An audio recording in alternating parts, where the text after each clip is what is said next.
RSO is a high-potency cannabis extract with high levels of THC along with other cannabinoids.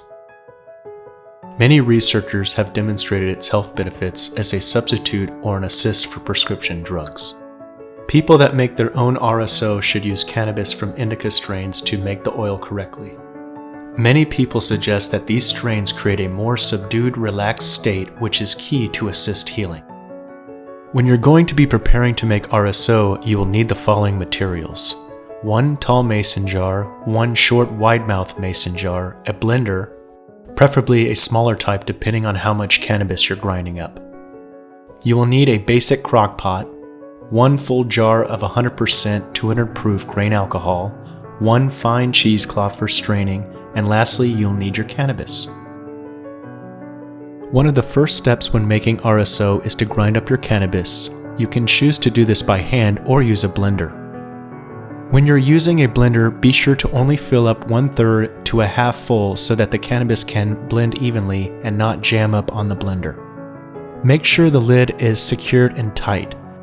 I like to blend it on a low setting so it's not too grounded up when I'm ready to mix it with the alcohol. You may want to shake it some, and if it gets stuck a little, it helps to grind up more evenly overall. When it's finished blending, I usually hit the sides of the container to get any stuck cannabis loose. After that, pour the grounded cannabis into the tall mason jar. Then repeat the process until all the cannabis is grounded up. Make sure you don't fill up the jar all the way so you will have room to stir and mix the alcohol. Now that the cannabis is fully grounded up, it's time to add the grain alcohol.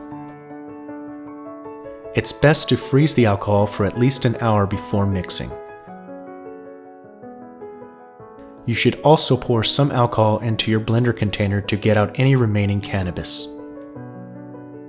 Shake hard and then mix it into your final container. You want to be sure to add just enough alcohol to barely cover the top of your grounded cannabis.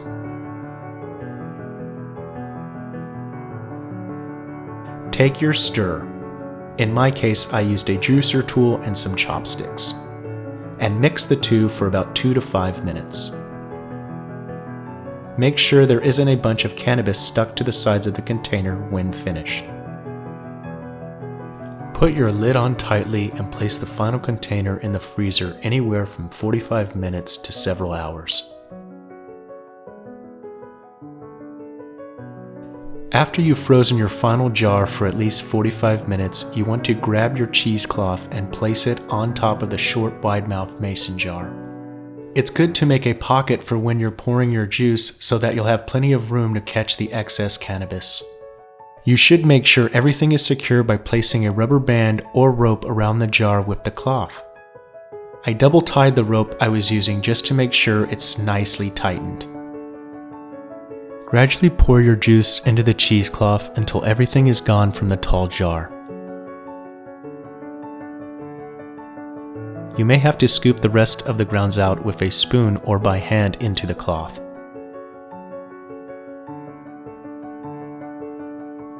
I ended up using some more cheesecloth and another jar to strain all the cannabis grounds completely. Once it stops dripping on its own, I twist up the cloth so that I can strain the remaining cannabis juice without getting any grounds in the jar. This process can take up to 10 to 15 minutes depending on how much you're working with.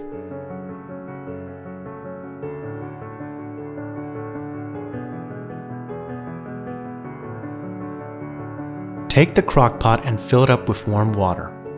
Fill up to the point of liquid in your RSO jar. Set the jar in the center of the pot. We're going to do the cooking at a well-ventilated spot. Here I do it by the window. For safety reasons, you will need a strong fan since you want to make sure to blow the alcohol steam out. You want to run your crock pot on high with the window open. I set it as white rice, but it actually doesn't matter. Now you can take a break and let it boil. It usually takes about 3 to 4 hours.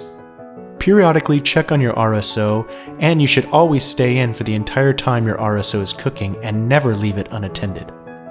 Safety here is the most important, since the grain alcohol is highly flammable. Here you can see the liquid still running, which means it's not quite there yet. We are looking for something really gluey and thick. The liquid you see here contains grain alcohol, which is bad for your health if you digest it.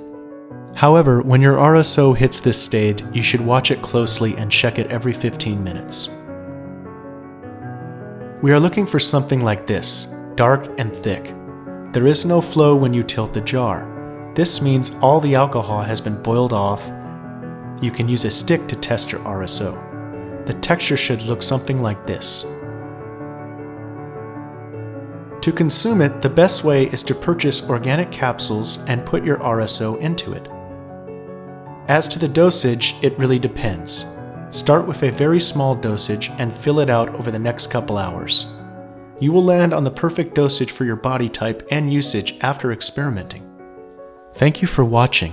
Please subscribe if you like this video. We really appreciate it.